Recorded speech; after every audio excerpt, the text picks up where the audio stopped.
Hi friends, నేను మీ Mounika. Welcome to the Mounika Telugu blogs.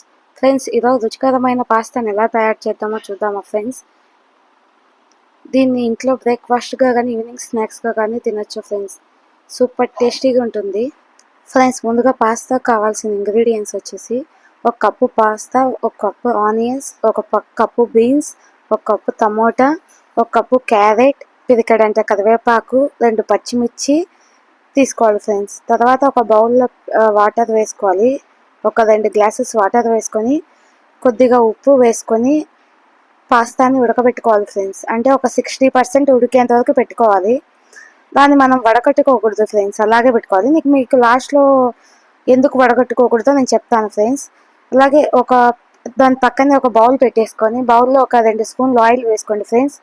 తర్వాత దాంట్లో తిరువాత గింజలు వేసుకోండి. జీలకర్ర, ఆవాలు వేసుకున్న తర్వాత మనం ఒక కరివేపాకు తీసుకున్నాం కదా, ఒక పిరికెడంత కరివేపాకు వేసుకోండి ఫ్రెండ్స్. కరివేపాకు వేసుకున్న తర్వాత దాన్ని కొంచెము అలా వేగనీయాలి ఫ్రెండ్స్. దాని తర్వాత ఒక కప్పు ఆనియన్స్ వేసుకోండి ఫ్రెండ్స్. మనం ముందుగా కట్ చేసి పెట్టుకున్నాం కదా ఆనియన్స్ వేసుకున్న తర్వాత అలాగే ఒక కప్పు క్యారెట్, ఒక కప్పు బీన్స్, ఒక 2 పచ్చిమిరపకాయలు కట్ చేసి పెట్టుకున్నాం కదా ఫ్రెండ్స్. మనం పచ్చిమిర్చి వేసుకొని కొద్దిగా ఫ్రై చేయాలి ఫ్రెండ్స్. అవి కొంచెము దోరగా అయ్యేంత వరకు ఫ్రై చేసుకోవాలి. మొత్తం దాన్ని ఫ్రై చేసుకున్న తర్వాత ఇక్కడ మనము ముందుగా పెట్టుకున్నాం కదా ఫ్రెండ్స్ వాటర్ కొంచెం హీట్ అయ్యాయి కదా, ఇలా పొగలు వచ్చేటప్పుడు మనం పాస్తా వేసుకోవాలి ఫ్రెండ్స్. పాస్తా వేసుకున్న తర్వాత అది కొంచెం ఒక 60% వరకు ఉడకాలి. అంతలోపల ఇక్కడ మనము తయారు చేసుకున్నాం కదా, ఇది రెడీ చేస్తున్నాం కదా, ఇది కొంచెం బాగా ఫ్రై అయ్యింది. ఫ్రై అయిన తర్వాత టమోటా వేసుకోవాలి. టమాటా వేసుకొని కొద్దిసేపు కలబెట్టిన తర్వాత చిటికెడంత పసుపు వేసుకొని ఫ్రెండ్స్ దాన్ని మళ్ళీ మొత్తం కలబెట్టాలి. తర్వాత తగినంత ఉప్పు వేసుకోవాలి ఫ్రెండ్స్. ఉప్పు వేసుకున్న తర్వాత దీన్ని కొంచెం కలబెడుతూనే ఉండాలి. ఎందుకు అంటే ఉప్పు వేసాం కాబట్టి కింద అడుగంటుంది కాబట్టి కొంచెం కలబెడుతూ ఉండాలి.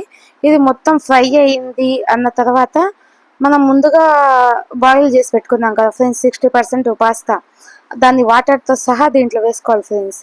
వేసుకున్న తర్వాత రెండింటిని బాగా కలబెట్టుకోవాలి. కలబెట్టుకున్న తర్వాత మనము మ్యాగీ మసాలా ఉంటుంది కదా, 1-2 మసాలా, అది మొత్తం వేసేసుకోవాలి ఫ్రెండ్స్. ఒక 3-4 స్పూన్స్ పైన వేసుకోండి. వేసుకున్న తర్వాత దాన్ని మొత్తం కలపాలి ఫ్రెండ్స్. ఈ వాటర్ అనేది మొత్తం ఇంకిపోవాలి. ఇంకిపోతే మనకు పాస్తా అనేది నీట్గా కుక్ అవుతుంది, 100% ఉడుకుతుంది. దాని తర్వాత ఒక చిటికెడంత గరం మసాలా వేసుకోండి ఫ్రెండ్స్. లేదు అంటే మిరియాల పొడి వేసాను ఫ్రెండ్స్. నేను మిరియాల పొడి, గరం మసాలా 2 మిక్స్ చేసి వేసుకోండి. ఎంతో కమ్మటి పాస్తా రెడీ. ఈ కన్సిస్టెన్సీకి వచ్చాక పాస్తాని ఆఫ్ చేసుకోండి ఫ్రెండ్స్. తర్వాత ఒక సర్వింగ్ బౌల్ తీసుకొని బౌల్లోకి తీసుకోండి. ఈవినింగ్ స్నాక్స్ లాగా కానీ మార్నింగ్ బ్రేక్ఫాస్ట్ లాగా కానీ ఎంతో రుచికరమైన పాస్తా రెడీ ఫ్రెండ్స్.